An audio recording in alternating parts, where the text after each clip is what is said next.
Hey, what's up, y'all? It's DJ EC3, and we're back with episode 188 of Keep Grinding the Podcast. I'm with my host. Tony Donez here, guys. We sound good. Yes, Oh, yes. thank We have a God. little sound today. Thank God.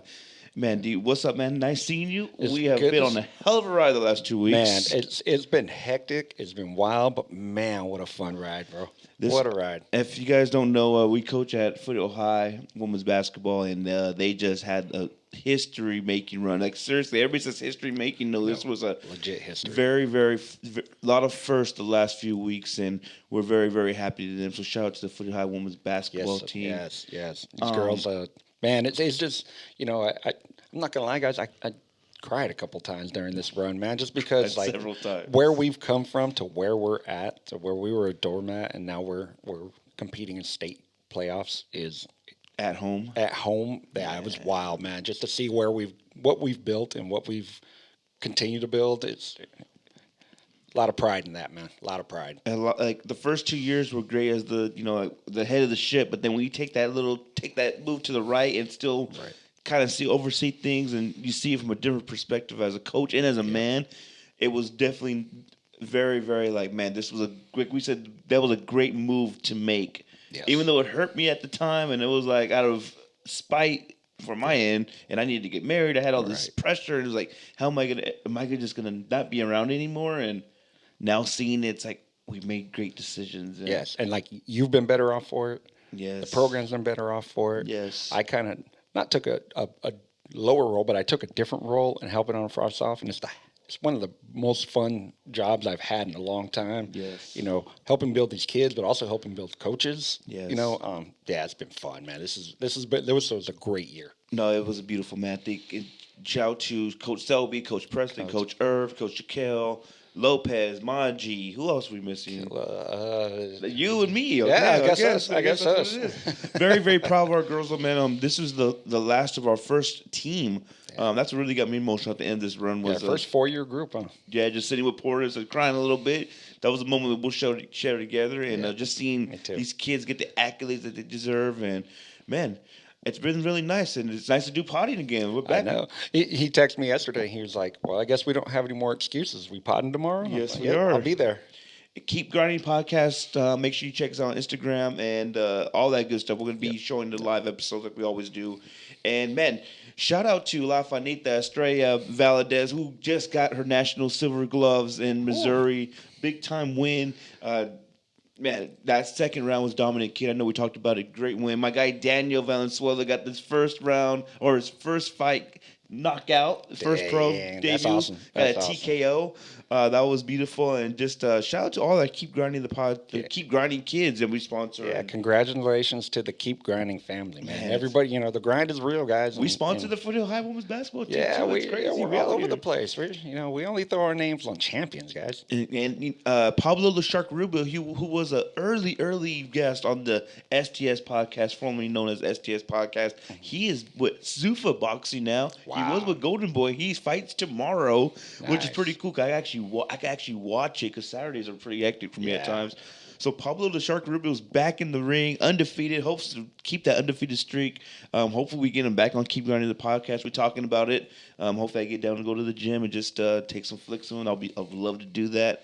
Joel Idiate goes back in the ring March 14th. Our Bakersfield hometown hero from Golden Boy. We got a lot of moving parts right now that I love basketball, but man, I miss just going back to the boxing ring and just kind of doing this type of stuff. And this is how we spend our vacation. By keep grinding. Yeah, your vacation is work. But yes, it is. No, it's funny because even with I'm doing some hat designs and working with a couple stores and doing some photography stuff, and I put it all on hold for 2 weeks. I didn't do anything else for 2 weeks. I was telling everybody when this is done, I'll get back to you. And so it's nice to be back to normal, but that 2 week period, man, I will miss it. I always remember it, but it is nice to be back to normal.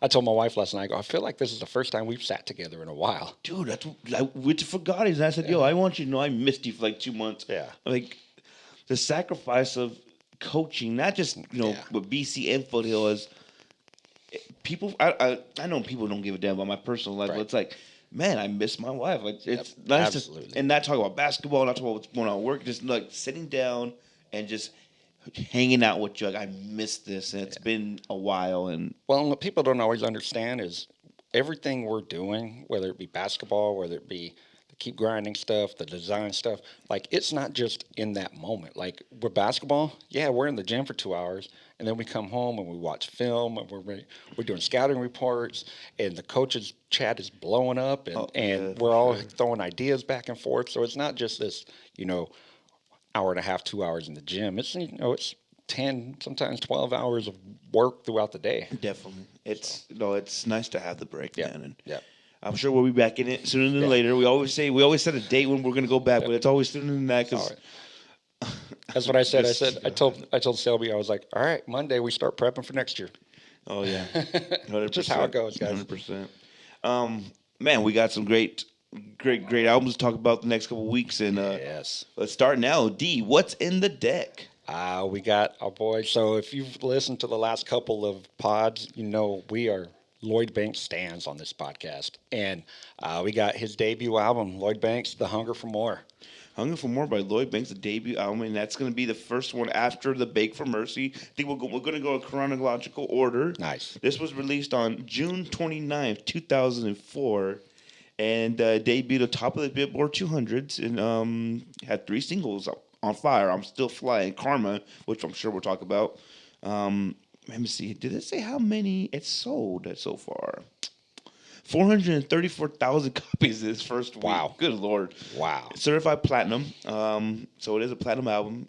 That's wild. And, man, talk about anticipation, I felt like. I'm not saying it was Doggy Style Snoop Dogg anticipation, but there was some anticipation I remember from that album cover was a classic. That was a classic album on the cover. Street. He's got that sideways pose going on. That buddy tattoo. That was nice. And the thing was at that point, anything G Unit, people were just dying and waiting for that release. Like they had hit that point after obviously Get Rich or Die Trying, they had hit a whole nother level.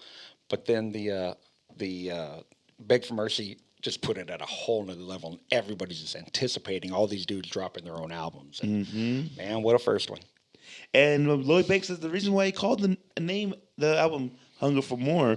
When I say Hunger for More, it could be referring to more success. It could be referring to more money or respect, more power, more understanding. All those things lead up to the Hunger for More, because my more isn't everybody else's more. I feel like I made it already because I already got what everybody on the corner in the neighborhood grew up striving to get. So it was the Hunger for More, and man, what an album. And we could go right into it, man. First song, Ain't No Click. Ain't No Click. Produced by Havoc. Which is, I didn't realize he had produced on the album till last night. Yeah, that. I did a little research last night, and I was like, what I tried to do is listen to the album just one time through, sitting down. Then I'll listen again, reading through the lyrics, and then after that, I'll kind of go through and, he produced this, trying to put those sounds together in my head after the fact. And I was like, damn, Havoc was down G Unit even before they signed. Hey man, Havoc Productions. I'm taking some notes off of you. I made notes. Oh, look at us! Finally, I love this album. Guys, we're almost prepared here. This is wild. This is no static, nothing. Havoc Productions, nice. Sounds like an evolution of his sound. Yep. And man, this is the Punchline Mania. Great intro track. Yep, that was my line. Right? Punchlines and similes, man. Like you hear Lloyd Banks, his wit. He comes through right here. It's like he just jumped in a cipher. Yeah, it's like he just came out and he's like, all right, this is me spitting, and man. And I love Yayo on the ad-libs. This is Yayo's coming up party. This is a decent feature from Yayo, I felt like. Love the opening track. What a way to make a statement. And I said, too, I was thinking, Yayo works best as a feature. Full album really wasn't his thing, but you throw him on a feature song or two, and that's where he really shines, and I thought he did right here. Make sure the birds don't get brought to him. I watched Kobe go from the basketball court to the courtroom. Go ahead, try to do me harm, soldier. You'll get put in the black bag like the grass out of a lawnmower. Yes. And I'll be damned if I co-sign an old snitch that was game banging when Jaws was a goldfish. I've been screaming New York, screaming on the street for bullying the baseline and leaning on the beat. I'm well known now, so you can see me on the creep, scheming on the freak, fan base leaning on the Jeep. Yeah. Like. The compound band. Yeah. Like if you guys go and listen to this album, like the pockets that Banks jumps in is wild. Like there's a couple tracks on here where like 8 of the 16 bars are all one rhyme pattern. Definitely. And it's got rhyme concepts in the middle of each bar as well. It's wild. And what I liked was like he brought like an old school hip hop kind of Cypher in the Park type of vibe, but with a modern sound. Havoc threw a fucking dope beat on there, and Definitely. man, just punch right off the bat. We're talking about we started talking about 50 Cent when this whole G Unit pod scheme for the month because 50 with the Diddy doc. But you know what? We see Tyra Banks's documentary on Netflix. Right. That's my wife showed me this crazy I haven't shit. watched. Right? I've heard about it, but I haven't watched. And it's still relevant to this day. If you say you Banks in the verse, you better be talking about Tyra. Yeah. Like, man, talk about a blast from the past. Like, you feel like it's still relevant to this day. Yep, absolutely, just in a different form. Yeah, man, it's beautiful. No, Ain't No Click was a great way to start off this album, and I loved it, man. Yeah, that was fun. And the next one we have Playboy by Ron Brown. Super New York track on this one. Yes, I love this one too, man. Not a big fan of the beat. And I probably was at the time, but those kind of electro keyboard sounding beats they haven't grown with me. But you throw Banks on it, and it doesn't really matter what the fuck the beat is. Like his skills in the pocket on this one. Like this is the one where he starts going in those pockets, and I'm like, damn, like it's the man can rap, dude. I felt like this was like a New York anthem. Like just having Wu Kid in the beginning. Such a New York anthem. Ron Brown's really understood the assignment. Catchy and perfect for Banks. Banks is really in the pocket in his first verse. There you go. Hook was decent. The beat really carries this. Love the breakdown before the second verse. Yeah. And I love it, man. Yeah, and for those of you who are probably younger and may not have lived through the mixtape era, like having the DJ at the beginning of the mixtape, shouting out his name, that's such a New York vibe, man. Like, you had your Who Kids, you had your K-Slays, you had your, Clue, all these guys, they'd have their own mixtapes, and they had their own drop on them, and that's such a New York sound, man, and throwing Who Kid at the beginning of this one. And I feel like the hook was like, don't ice me, staring at the long run. There's a lot of girls here. Go ahead and get a grown one. Like, it's a New York anthem. It's different. Like it's not that commercial song that 50 really had in Get Rich or even Beg for Mercy, but it was Banks kind of doing his own thing. And he was never the best hook writer. I never expected him to be that at the time. I knew that too when this came out. Right. But what I liked is that his hooks weren't all just super repetitive. Definitely. Like people who can't write a hook, usually they just say the same 4 words over and over 8 times, and there's your hook. He actually put some effort and time into his hooks, and they were part of the story usually, part of what he was saying in the song. So that was pretty cool. Yeah, not a great hook writer. It's not something you're going to hear in the club, but for sure. But it's definitely the man can write. He's just a damn good writer. Man, the way he puts his words together too. It was beautiful. Yeah. Next song, one of my favorites, man, underrated. First thing I put was this is I know part 2 gets a lot of love now, but Warrior, man, Warrior's next up, produced by Thyroid Asur. Don't know who that is, but man, what a song! Another New York type vibe, and absolutely, and another one where the hook is it's okay, but the first few bars of verse 2, that dude just starts. Oh my God, I was, a lot of rewind, You guys don't know what rewind is probably, but, you had a tape and you actually press the rewind button so you can hear it over. And man, this dude has a lot of them in this song. And what I put here was underrated cut from Banks, riding the beat. This beat was crafted for him, smooth and doesn't overshadow his voice. One of the best hooks on the album. Yep. The bridge was always one of my favorite things on this album. Yep.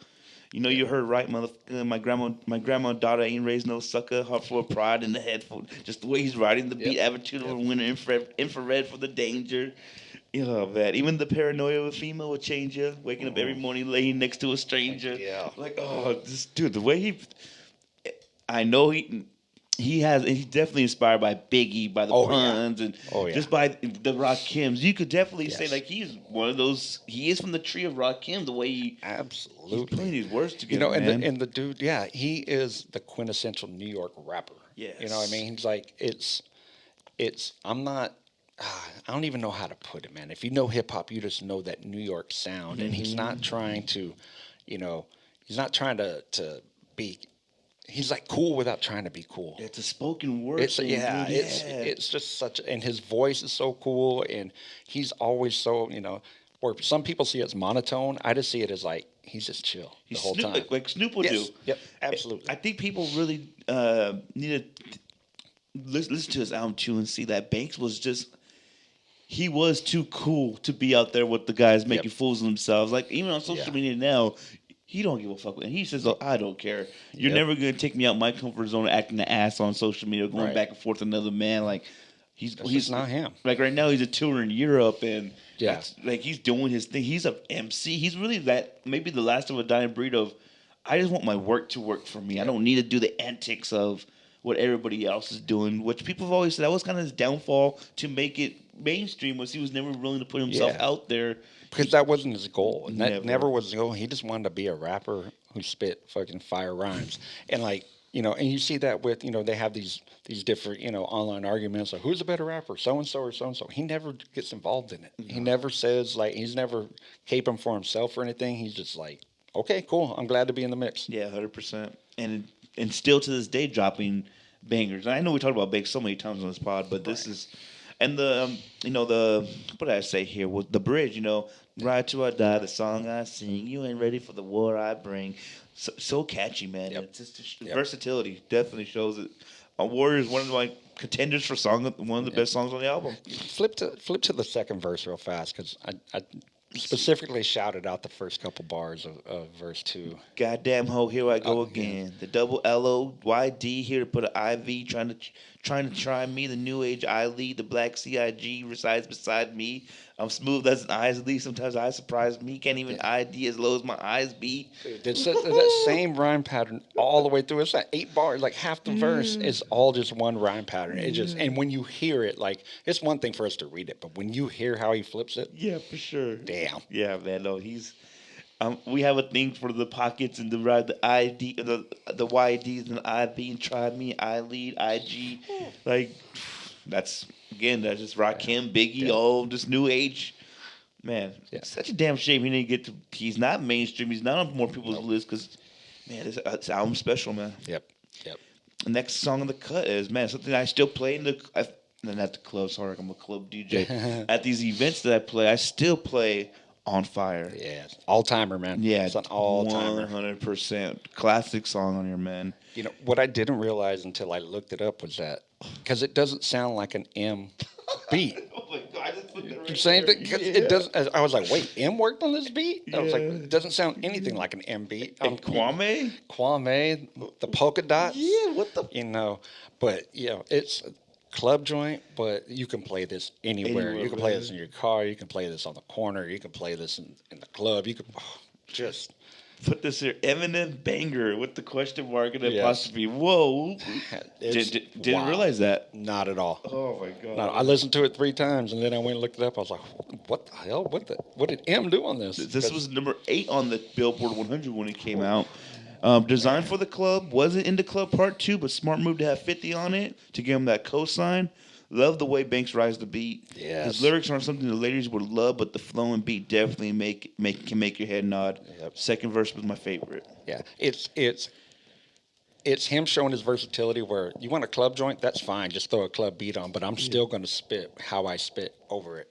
Nah, I ain't putting nothing out. I smoke when I want. 20-inch sick chrome spokes on the Hummer. This heat gonna last for the whole summer. Running your bitch faster than the road runner.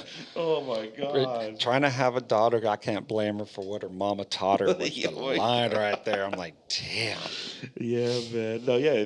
I can't believe. Yeah, and I don't care what the brother, because I ain't putting no Bugattis in her butter.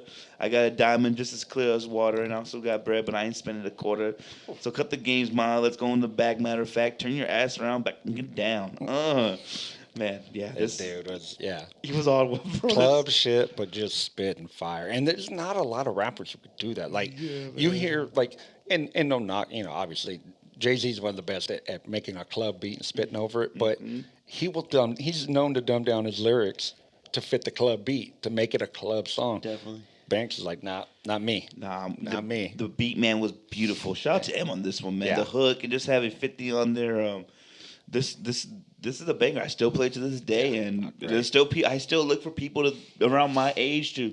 Oh fuck! I remember this. Yeah, somebody got this is the one bottom. right here, man. Yeah. No, shout out to Banks, man. What a banger! This song was great. Yeah, I loved it. Next song, man. Another one of my favorites. God, I Get High, and I knew it, but I just to hear it again, it's like, oh yeah, that's definitely a high tech beat. Yeah, definitely. Yeah, and that's when High Tech was really feeling that Dre influence. Mm-hmm. You know, the bounce and the snares and everything. I was like, oh yeah, this is Dre influenced. And it's at this time, guys, and probably still, I would imagine you had to have. It was a prerequisite to have the Weed song on your album. Oh yeah. So here it is. Yeah. And real fast note I put on here actually. So far, no 3 verses on any of his solo tracks. I noticed that too. I was like, okay, this is cool to take notes. This is I took our time with this one. Shining example of a high tech production, catchy riff, hi hat and snare combo was beautiful. Yes. Banks was at his best. Amazing first verse, riding the beat with effortless rhymes. Love 50 on the hook. Snoop was a beautiful feature. Great pocket with that little Jamaican accent. Yes. Yeah. Yep. So what I loved about this one is, sometimes they call them doubles, guys, where on the second bar, the last song or last word of the second bar, they'll kind of layer it to where, it's his voice twice. Mm-hmm. But the way he emphasizes that last word on every bar, like it just puts such an emphasis on it and makes it sound so different from his monotone sound that this gave it like, oh shit, like, it really put punch into what he was saying. I loved it, man. Yeah, I got a problem. I keep coming back for these dodo bags in your neck or your sack of seeds. I chill, sit back in the sofa and relax my knees and roll one up loose enough to make the backboards breathe. I blow a heavy load, you subtract some G's because I'm a smoker. Too much of this will choke you. And just the way he's riding this beat, it's like every snare, it's that rhyme. Yep. Yeah, it's perfect. It's perfect. He follows the drum pattern with his rhyme pattern, and this is nerdy ass hip hop shit, guys. But that's what we do. But when you hear it and you recognize it, you're like, damn, because that's not easy. Like a lot of rappers can't ride a beat. They just rap and the beat's there, and it's not in sync. This is perfectly in sync. And dude, like you said, he doesn't dumb down his rhymes. What he's saying here too, it's a smoking anthem, but he's really saying stuff you gotta really listen to. Yes. It's not saying, rap cat, scat rat. Yeah. It's just bullshit, It's just to put it in layman's terms, just straight bullshit. He's sophisticated with his words no matter what. Banks said this album is not just a rap album where nowadays they're just repeating. I just, I shot this person. I killed this person. I look good. I look fly. Your bitch loves me. This is weed. Yeah, weed, this is something different, man. This the way he's this the wordsmith that he is. And that may be part of the reason that he never went huge mainstream. I've heard a lot of people say, and I'm totally different, so it's kind of wild to me. They're like, I'm not trying to learn anything when I listen to music. I just want to bob my head, and that's cool. That there's something out there for everybody.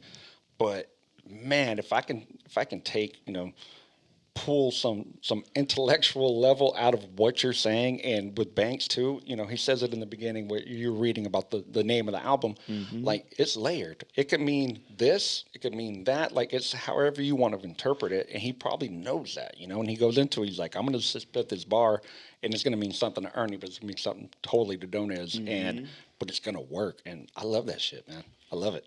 And the second verse too, man. That Cali Bud special, so special. I held the blunt so long. Snoop had to tell me, pass the weed, nephew. Fuck a rap. I'm the wrong one to get pissed off because the pump will make you jump like crisscross. And it's hard to let go, so I'm blowing on the wet dough. Same color as Get-Go. Yeah.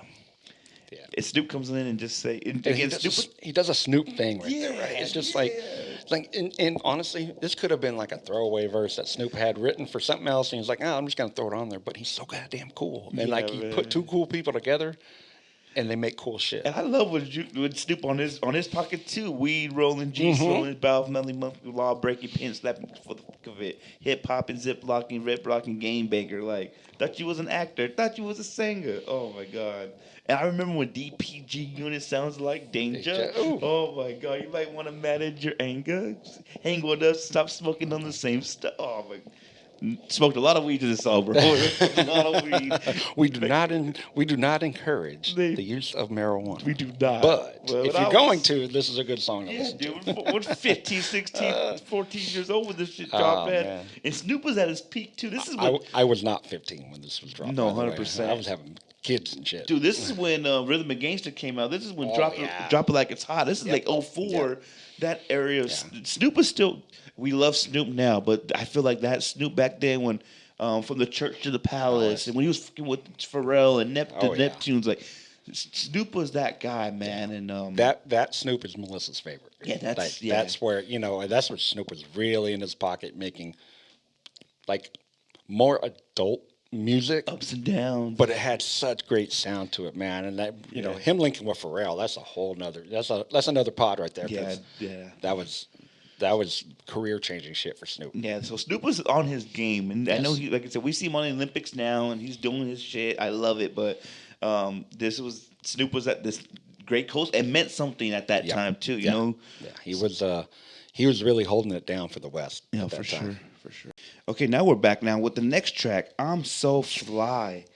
And man, I was not gonna lie, dude. Just listening to this, man, I was really shocked. And I should have known this as long if the damn vinyl was on my wall. Right. Timbaland and Donja on this one, right? And it's funny because I kind of forgot about this song, and then when it came on, I was like, oh yeah, I remember. And then I remembered that this is when like Timbo was the dude. Yes, he was the producer at the time. Like if you had a Timbo beat, you were taking that shit somewhere. Oh yeah, and. Damn, I forgot how good this song was. Man. Oh, my God. Dude, I'm shocked to hear Timbo and Daja. Danger. Ooh, Danger. Okay. The greats always make the beats work for their style. Yes. The greats always make something designed for their artist. Bank with the braggadocious lyrics. Love the hook. Really held his own with the song Solo Star. Clever punchlines on this song. The punchlines are, man.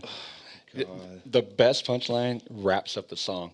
He said, "You don't have to go to LA to get your MC8." Oh my God! Yes. Dude, that was like jump out your chair kind of rhyme. I was like, "Oh shit!" But man. I had totally forgot about this song, and like the number of rewind lines, the number of just punchlines that make you jump. Fuck, man, Genius going to the top, going straight to the top this year.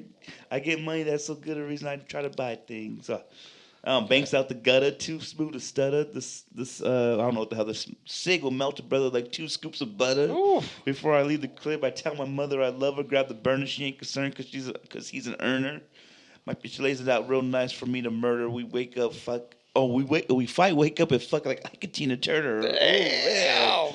That's wild. No, dude, he's mad. Wild. There's a line. It's a boyfriend of scrub like Brillo. Banks is cooler than the other side of the pillow. Because that was, at that time, like that might seem like a cheesy line now, but like when that was hitting like on Sports Center and Stuart Scott and like that was a saying, and that fucking line got me last night. I was like, oh shit, yeah, that in the hood with more straps than a JanSport. This is the one I look as basketball coaches. Don't confuse me with these suckers, because when I spit, you hear more O's and a skip to my Lou move at the rucker. Oh my God! Shout out to Skip to my Lou. I just read quick little sidebar. I just read an article about his son just balling out somewhere in high school, like doing Skip to my Lou shit during games and stuff, which isn't a surprise. That's fire. Yeah, but and to the thing with the JanSport too, I always tell that's like a JanSport is like the Louis Vuitton bag for fucking, underground hip hop heads, for the backpackers. I mean, that's why they were called backpackers. Maybe it was a purse, but they had all their shit in there. And carrying a JanSport, dude, that was like a hip hop requirement back in those days. I'm in the hood with more straps than the JanSport. Whew. Yeah, man. His first verse 3. It was beautiful, man. Just I got the patience of a high school teacher, and a bright future. Would I have a bomb on my sneaker? That's like this is that whole 9/11 time too, Hell yeah. Yeah, man. This is This is my stuff, man. This is beautiful. Yeah, I got a clean Uzi, a pair of gloves, and a mask for the Scream movie, which is relevant now. Yes, yes, back out. What was it? My name ringing each state. You ain't got to go to L.A. to get your MC8. Oh my God! And if you don't know who MC8 is, EIHT, go check him out. Compton's Most Wanted. 100%. That was some real West Coast gangster shit. Real beef shit right there. Hell yeah. No, beautiful song, man. Totally forgot Timbo's on this one, and that was one of my favorite songs for sure. Number 7, Work Magic with Young Buck, produced by Scram Jones. Which was interesting. That was interesting to me that Scram made a really. I mean, this was obviously made. This beat was made for a Buck feature. 100%. Like it's a Southern bounce. No album is perfect. No album is perfect. Love the Scram Jones beats, clever punchlines, but a filler. It definitely. And I hated it because it should have been better. So it should have been better. Buck still shines. Yes. What I did like about it was that Banks shows his versatility. Mm-hmm. He's like, "You're gonna give me a bounce beat. I'm gonna give you a bounce flow." Mm-hmm. And while it's not his forte and it's not necessarily what I want to hear from him, the fact that he could do it and still make it sound better than dudes who do that on the regular is pretty cool. But yeah, just not my favorite. I do love a good Fab Five mention though, and oh yeah, for sure. If you throw out the Fab Five for me, you score a couple extra points. But yeah, it just wasn't.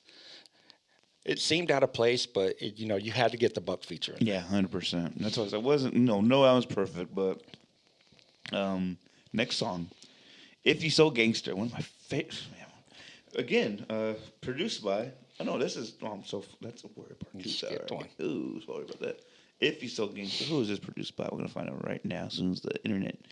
Ooh, Shaw Money on the Shaw beat. Money XL. Man, I love this song, bro. Yeah, very total mixtape vibe. Oh yeah, like it is early 2000s New York mixtape. This is it right aggressive, here. Dude. Aggressive New York rapper here. Just punching bar for bar. Around here, them boys, they don't play. You can hear the gunshots of gun spray every day. I give two fucks about what a bird say. Playboy Don doing things our way. I'm Raps LeBron, Teflon Don, Baggets on the next Sean John. The way he's separating those words, dude, like, by any means I protect my charm. Dude, I love that pocket. And I feel like he was the LeBron James this time of rap. He was. It's hard to explain because unless you were there to see like what kind of love he was getting at the time, it didn't transition with him as his career went on. Like this was the time. LeBron was dearly beloved at this time. Yes, and the same for Banks. Like this was his time, and it didn't transition. Then he people think he fell off. He just stopped making music for everybody. Yeah, he consume. He just made music for his core, dude. Like his straight core, for sure. Like when I went through and I saw his discography, I was like, damn, I forgot he's put out like 10 albums. Dude, he has a fucking lot of albums, bro. Man, and it's just banger after banger after banger. It's one of those where you think about like these dudes who like are Too Short, who's never changed up their style. Mm-hmm. This is kind of what he does. Like this is who I am. This is who I want to be, and I'm not changing it up. And the third verse, to me, that was like the whole 16 of verse 3 to me was wild. Yeah, like for sure. He just went in.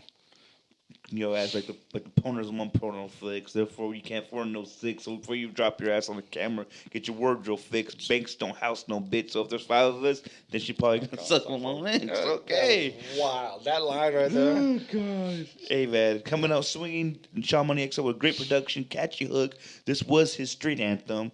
Love how you can hear the hunger in his voice. Yep. Strong verses, one of his best songs. Yeah, the dude can rap. No, this is where it's at. I'm still trying to figure out what made Mace fall back. Like this is the lines aren't here. The punchlines are incredible. The words that he uses are incredible. I ain't from the Atlanta, but I'll A-Town stomp you. Yeah. Oh God. This is one of those two. Like there's music you listen to in the club. There's music you listen to in your car. This one, for me, like this is a headphone album. Yeah. Like you have to really hear what he's saying to really appreciate like how witty these rhymes are. Mm-hmm. It's like I said, this is making his own mark, and just imagine the pressure of producing an album after G-Unit 50 Cent. Right, Like you have to come. Like you're next. He knew I felt like at that verse, and every verse I'm sure is great, but he had to show motherfuckers that I'm different from everybody else, but I'm still within that. You still got to respect me from being from this cloth, but I have my own way of doing this, and it's a unique way. You go from one of maybe the 3 or 4 biggest hip hop albums ever, Get Rich or Die Trying, and then right after that is Beg for Mercy, where it's just banger after banger, and then he's like, my style's totally different from all this. I'm not gonna have a bunch of radio hits. I'm not gonna have shit that's played on MTV, but I'm still gonna put out my shit and make it work and go platinum. Yes. Wild. And stand out. People are gonna still remember my shit. Yep. And still, people say that he's the best one. Yes. Oh, I've heard that so many times. He's better than 50. Better than Banks. Yes. Definitely Yayo. Yeah. Like, man. Shit. I think your album was better than Yayo. Oh, man. Thank you. I appreciate that. I ain't got no curious, no damn pimping though on my shit. I got some fucking other bakers, but I don't. My second album would have been so sick, man. Y'all have no idea, man. You don't know. Anyway, I was gonna have a 16 on there, guys. Oh my god, that would have been great. We definitely would never get the coaching job. Oh God, no. Next song, man, Warrior Part 2, classic. Yes. In my eyes, classic. Collab. Features, everything about this thing is a classic. Rest in peace, Nate Dogg. 50's on here, M's on here, produced by M. One of my favorite tracks on here, man. Still played to this day. This was, we've talked about it before. Like the remix was such a big part of hip hop at this time. Like if you had a song that was banging, you were gonna do a remix, and you were gonna get like 4 or 5 other rappers on there with you, and you guys were just gonna spit. And this was one of them, man. And I always say, you throw Nate Dogg on a song, it's going to be a hit. That's just, just what I believe. But M in his bag to start this song off, crazy. Dude, I just put Eminem was in his bag. One of the best posse cuts from this era. Yeah. Beautiful beat. Is Eminem describing Lloyd Banks in his verse? Yeah, that's what I was wondering. I was like, he's talking about Banks? He's talking about himself? No, I think he's talking about Banks. Yes. Bro. And Nate Dogg compliments the song. One of my favorite ride back and enjoy it tracks. Banks' verses really dropping some serious bars on this. 50's a monster on this. His flow's even hungry. I even think 50 kind of gets slept on this one because it is Banks and Eminem. But 50's verse, man, like it was the whole rhyme pattern for 16. Yeah. Which was wild because that wasn't really a 50 style. But, 50 knew, like, I can do this, but I'm going to sell doing this. 50's a businessman. He's always been a businessman, so he's like, I'm gonna sell. But he's like, fuck, I'm on with M and Banks. I got to step it up. I got to step it up. And he did it, man. It's like a throne that he won't even own. He won't sit down, give him a crown. He just throws it around. It's a joke. He's a king, but he don't rule a thing. He don't want the diamonds or the gold or the jewelry. He don't want the ring. He don't want the loot. He's in it for the sport. Running circles around his competition on the court. He appreciates support, but he ain't begging for it. So that's why I think you're right. It sounds like You're right. it's a Banks thing, man. Yeah, you're right. And then 50, and then Nate on the hook, man. There's a story of a warrior. Now you know. Oh my god. Money, power, and respect. This rap game is what it is, dude. Yep. He's straight out of the neighborhood when niggas hate to see you blow and eat dinner off your eat your dinner off a bigger plate. Their stomachs ache while he's lounging in the big estate, and he hops in 100,000 with a stay houses with the bigger gate. Hounding him is a big mistake.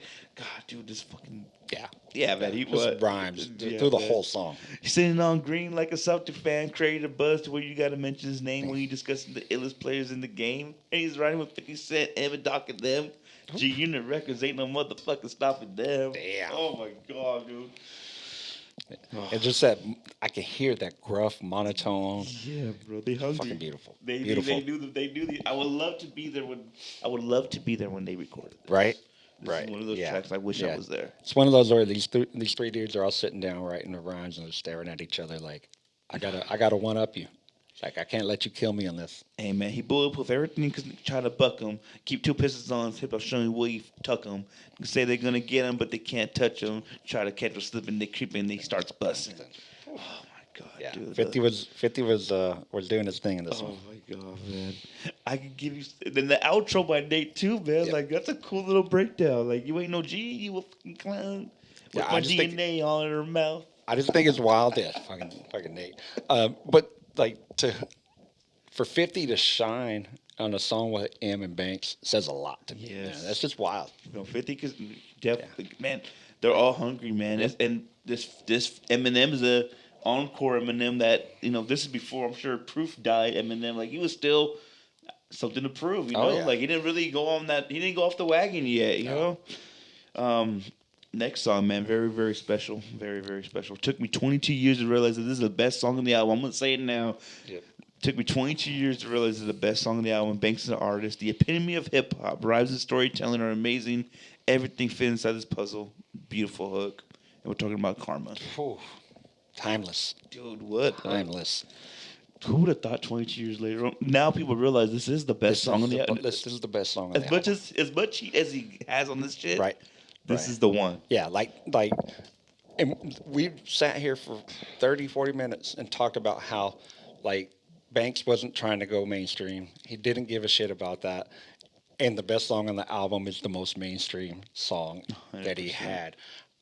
It's perfect almost, man. Like like his voice on this beat is just like it's the perfect marriage, man.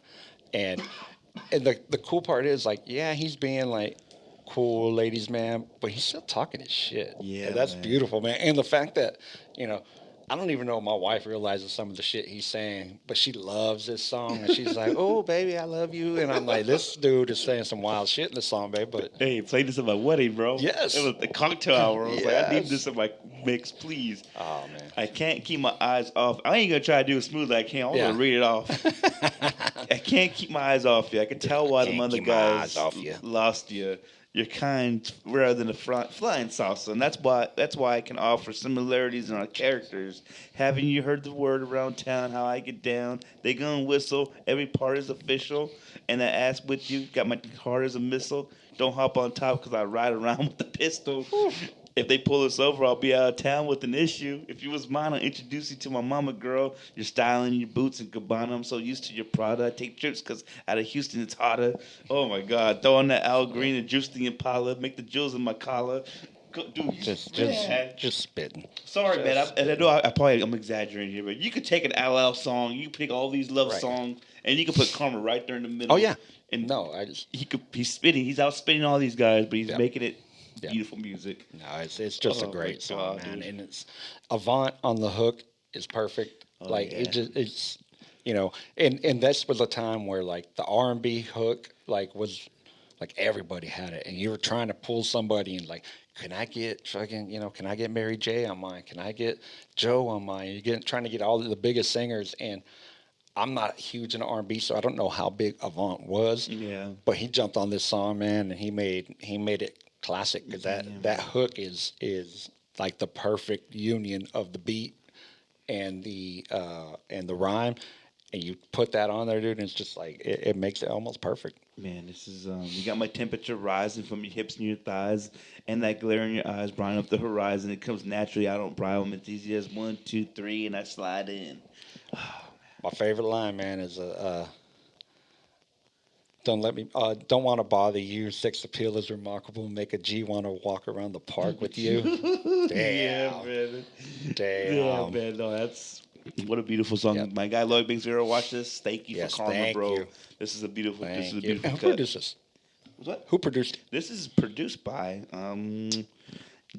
Greg Jinx Dobby. Don't know. Doby. Jinx, thank you. I hope you get some good money off of that, man. Yeah, 'cause this Jinx, is a you great. did your thing. Yeah, man, this is great. Next song we have on "The Hunger for More" by Lloyd Banks. Man, it's gonna be hard to follow that up. And we have "When the Chips Are Down," produced by Shaw Money, featuring The Game.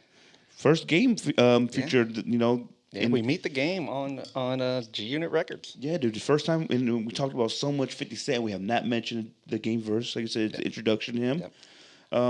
Love this beat from day one. The first time I heard it, listen to it now. Another filler track to introducing Game. I love Banks' delivery. Wasn't my favorite. Banks took some shot at some up and comers at the time. Yep. My feeling after listening to the song twice was I can't tell if it was a good teaser or if it was a disappointment. Yeah. It feels like it was cut off. Like even Game's verse just feels like it was cut off at the end. I don't even think it's a full 16. And so I'm like, I don't know if it was just, it should have been more. And it was cool because it was the introduction, but something was missing from this song for me, man. And the beat was cool. The rhymes were cool. Game's always a cool storyteller. even though he tells the same story a lot. Yeah, like, 100%. I know you were playing PlayStation and got shot. Yeah, for but sure. but it just seemed like it was missing something, and for me, it just felt like it got cut short. I think maybe they didn't. Monday quarterback. I don't know if they knew Game was going to be that Maybe a superstar. What he is Maybe. now. Maybe that's just why they just introduced him to see what the reaction Right. is. And I love the beat, man. Like I said, I love Banks's work on here. It was great. I like the rubber band man. Be goddamn if I can. Let it fill my spot. If it's still for me, it's still I pop. I feel like he was taking shots at the TIs. Yeah. Again, this is when Urban Legend came out. Like Yeah. I don't know how I remember this shit, but this '04 era, bro. Like I just remember the albums that were out this time, and Ti was one of those. Luda's one of those guys out right now. Like we're on the top. This is a whole different game, and he's taking shots at anybody who he feels like he has to take shots at. He's trying to bully his way too in his own way. What's wild is there's a whole crew out there, a whole group of people who only know Luda from like some Fast and Furious movies. Shit, dude. Yeah, man. No. Like Luda's up there. Maybe we'll have this discussion one day. Most underrated rappers. I think Luda's up there, and it's because he has such a big personality. Like it overshadows how witty that dude is. That dude's got some fucking rhymes and shit that he's got some the similes and the punchlines. He's a character on the track, there, man. Yeah, he's good, man. And I'm sure we'll talk about the first album. There's a couple albums I really would love to talk about. And shout out to Luda, man. Yeah. People don't understand, and maybe I don't either, because I missed the Southern hospitality by an inch. I was too young. I was still 11, 12. I didn't really get to see the impact that Luda had. And it was, if I remember right, like he was like the first like big star to jump off of Def Jam South. Oh, was it supposed to say Scarface signed Luda? Yeah, dude, he was like the first one to jump off, and that Southern hospitality hit different, man. Yeah, man, 100%. No, you know what though, man? People don't get it because I played it the other day. People looked at me. I was like, "Who the hell is this?" But you don't know. You don't know about the Southern hospitality. I still try to throw it in once in a while, man. I love it. Next song, man. Till the End. Another song produced by Eminem that I totally forgot that he did. No idea. Another Eminem production reminds me of what. This reminds me of that Loyal to the Game Eminem, because that was dropping at the time with Tupac. 8 Mile Eminem, great hip hop storytelling, great New York track, another great track from Banks telling his story, bringing the heat. Serious Banks is what we needed after the last two. After the last few tracks, we needed a Serious Banks. The beat drags a little bit for me, but the storytelling, he's like, because a lot of his songs, it's just him spitting.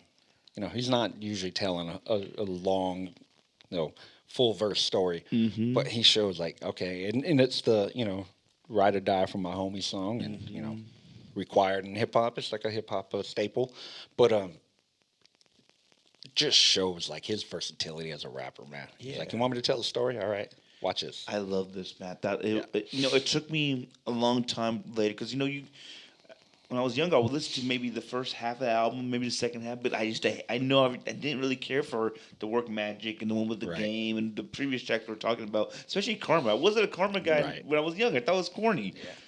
So to catch, now that I'm older, to listen to the end of this album, and he's tells. And this having Nate Dogg in the background, it's very eerie, man. It's a dark song. It is. And it's beautiful, dark, man. And it's one of those, these dudes came up and saw a life where they saw a lot of dark shit, death and things happening with their friends and family, and he's able to talk about it in a way that tells a story, though, that just like it paints this picture, and you can hear in his voice like how like the hurt, man, the pain that comes from it. And it's funny because that's always the knock on him, is that his voice always sounds the same, and while it does, and he doesn't have a lot of highs and lows in his voice, like you can still hear that in this song, man. It's great. It's just, like I said, he doesn't use anything that's ABC. You leave the door open with intentions of fulfilling your visions. Constantly sidetracked, think about who's your man and who isn't. Yeah. Maybe it's necessary. Maybe you're overreacting. Maybe your actual downfall is that hole that you're clapping. Maybe your pillow conversation's been controlling the actions. Maybe your homie overheard and never told you what happened. Like, he's really saying, like, yo, when you smoke, and in the prelude, he's smoking some bud. Yeah. You get paranoid, and you start thinking about all these scenarios. Like, is my Yep. homie after me? Is my girl after me? Right. Does someone overhear me talking to my bitch? You know, like very deep thinking. Like, man, now that I'm an older man, listening to it, reading it, it's like he's just a paranoid guy. This is his story of paranoia, and maybe his homies are after him. And what a horrible feeling, you know? You get all this money, you're blowing. And that's what I was about to say. He hit a new level of success, and you got new people around. You don't know who's still down for you, who's not. And, you know, that's real life shit for these dudes. Yeah, that's scary shit, bro. We talk about it all the time with, you know, entertainers, athletes, like, you know, take these dudes who went from having nothing to having everything overnight and like and aren't prepared for it. Like, yeah, I would be paranoid too. Yeah, man. I got $6 in my pocket right now. I'm paranoid. I don't know Ernie's gonna take that shit, man. You know, I don't know if he's gonna shank me for my $6. I need that. It could happen. Very, very somber track, great track. Yeah. Dark as hell. I'm not always big on the dark tells, but it was needed to this. Like I said, the last couple of songs just needed a dark Banks, and it was good. Next song, Die One Day. And this picks it back up. Yes, it does. Picks it back up, man. It's got almost a dance hall feel to it. And Banks says, "All right, I'm gonna flip my flow to fit this beat," and fucking kills it. Another track I remember loving the first time I heard it. Banks comes out swinging, great wordplay. Love the way he rides the beat and it effortlessly goes into the hook, which I love that. Shines on every verse. Love the samples on this beat. Makes it sound fresh. Ends the album very interesting. Yeah, I love that he was smart enough to put that right into the beat. You know, and everybody gonna die one day, whereas natural causes or gunplay. Before me, you gonna slide down one way. It not the most sophisticated hook, but it's different. It's not a repeat. It's not a repetition of words. And I don't think he's ever shied away from the fact that, like, I'm not a hook dude. Like, that's just not what I do. But it's good enough to fit the song and to kind of go hand in hand with what he's doing. You know what I mean? And man, you guys gotta listen to this first verse. I'm not gonna repeat it all, but this is just one of those. He's coming out showing that I'm an MC. I just dropped this whole album on you, and I still got more for you guys. And this is the hunger for more. And man, it's beautiful. And if you guys do go and listen to it, listen how like his punches line up with the snare, or you know, the end of this rhyme lines up with this end of this, you know, this beat, part of the beat. That's what makes it so damn good. And like I said, that's hip hop nerd shit. Like that stuff that, like, if you're just like listening to it in your car on your way to meet your boys, you're probably not listening for that shit. But dudes like us who like over and over and studying that shit, like to hear that kind of stuff, like you hear us nerding out on it right now. Like we're excited about that shit. I keep it gangster from Monday to Sunday. Like, man, that shit was... Dude, real fast. So Amai showed me her calendar the other day. I was like, what the fuck is... We're not going to be going to... Because she has at the end, magic... Or no, she had the end... It wasn't a Sunday. It was a Saturday. Like, usually it's Sunday through Sunday. She has her calendar so different. I got so... Dude, I had the confused. I had the trip on Sunday going on Saturday. I was like... Well, what is this? She's like, no, I have my calendar different. I'm like, well, you're very unique. Very unique kid. I love that kid, man. I love that kid. Like, it's just so funny how people are different, you know? Like, I look at my calendar Sunday to Sunday, and it's like, no, she looks at it a whole different way. Along those same lines, it's funny because for those of you guys who don't know, I have my hat page on Instagram, and I do a weekly recap of all the hats I wore throughout the week. I wear a different hat every day. I've done it for like 2 years. Like every day is a different hat. I haven't repeated very many, and so, but mine goes Sunday through Saturday. Okay. Because to me, like, I was always taught Sunday's the first day of the week. Yes. And so everybody else does theirs Monday through Sunday, but I do mine Sunday through Saturday. So and so it's always, you know. That's smart. Yeah, it's just everybody looks at it different, man. It's man, again, this is the hunger for more, bro. I love it. I think, man, us having notes, I guess me having notes, not him. He's always had notes. Me having notes really helps the flow of it, I think. Well, and for me, the notes were always just because I'm older, guys. Like, I forget shit. Yeah. You know, my head, the way my head works, man, and my ADD, like my head never stops. So I could have listened to this an hour ago and forget half the shit I wanted to say when I got here. So I had to keep notes. But it does, because there's certain things I want to make sure I hit and emphasize to you guys when we're talking about these albums, and so that's where my notes came from. Yeah, I think it's very important that I continue to do this because now I can remember. I always say I wish I could remember the song, but the notes really make me okay. I remember this part of the song. Yep. It's great. D, what would be your favorite beat on this album? Favorite beat. So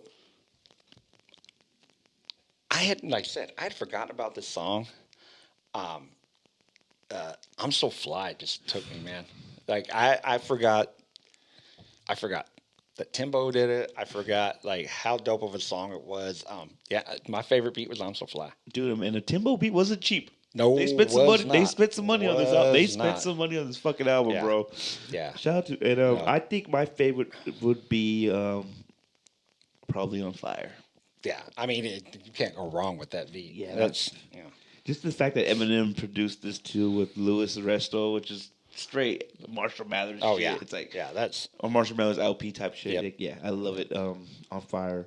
Favorite song? Favorite song is Karma. Yeah, hands down. It's one of those that has been on many a playlist that I have, and will continue to be on playlists, whether it's be for parties at the house, whether it's for riding in the car, whether it's for, Melissa loves to listen to music while she's cooking dinner. Mm-hmm.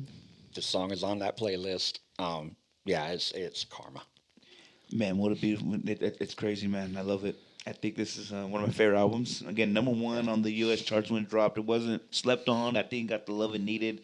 Really, the show out party for Banks and man, what a time for Gina, dude. Yeah, this is like the best example of that early 2000s hip hop. Mm-hmm. That late 90s, early 2000s New York style that was taken from other regions though at that time. They pulled from the South, they pulled from the West, and it's just Banks fucking rapping his ass off. And if you love just hip hop and you love to hear like the creativity and the rhymes, this is an album. His voice, the way I've always that Biggie Rakim type of flow he has, the way he uses, the way you can manipulate the words to make everything rhyme. Right. It's always been my favorite thing about hip hop. I think he made a fan out of me for life. Yeah, and this shit kind of reminds me. We talked about it with Nas. Like Nas is just cool. Like his voice, how he says shit is just cool. And Banks has that same vibe. No, he's very cool, man. And maybe a lifelong fan. I'm still the shit There's been so many songs that are not on the mainstream shit. Just from the years ago. And there's so many songs that mean a lot to me. And this is where it started from. So and he's also one of those dudes that he shows up in a lot of remixes and has a 16 on a remix. Like he's one of those dudes that are like, oh, we need a spitter. Okay, Banks is gonna be on this remix. So young at the time too, bro. Oh, so young, dude. Let me see. This is 04. Let's see. So he's 9 years older than me. He was 20. 82. Yeah, so he was 22 when 22 when that dropped, bro. So young still, man. Young dude. 22 years old, good. With a great mind for this shit already. Yeah, 100%. He's wise above his years for sure. Yep.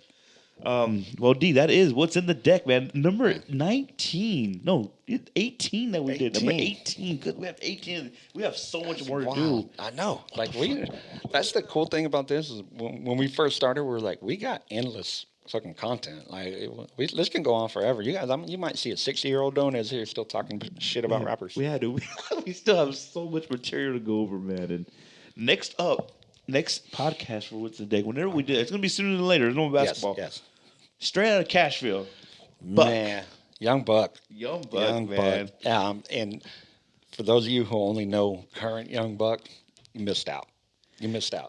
Small fact: this was released only 2 months after The Hunger for More. No way. Hunger for More was released June 29th, 2004, and Straight Outta Cashville August 24th, 2004. 50 was on his No Limit shit right there. Dude, he was like, strike while the iron is hot.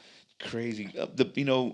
Beg for Mercy 12 plus 7 months. Hunger for More was dropped 7 months after Beg for Mercy. Then literally 2 months later, drops straight out of Cashville. Yeah, strike while the iron's hot, man. It's good business. I like it, man. So that's gonna be the next one. DJ EC3. Tony Donez here, guys. And we out. What about peace? Peace. Fuck peace. Give me another brew.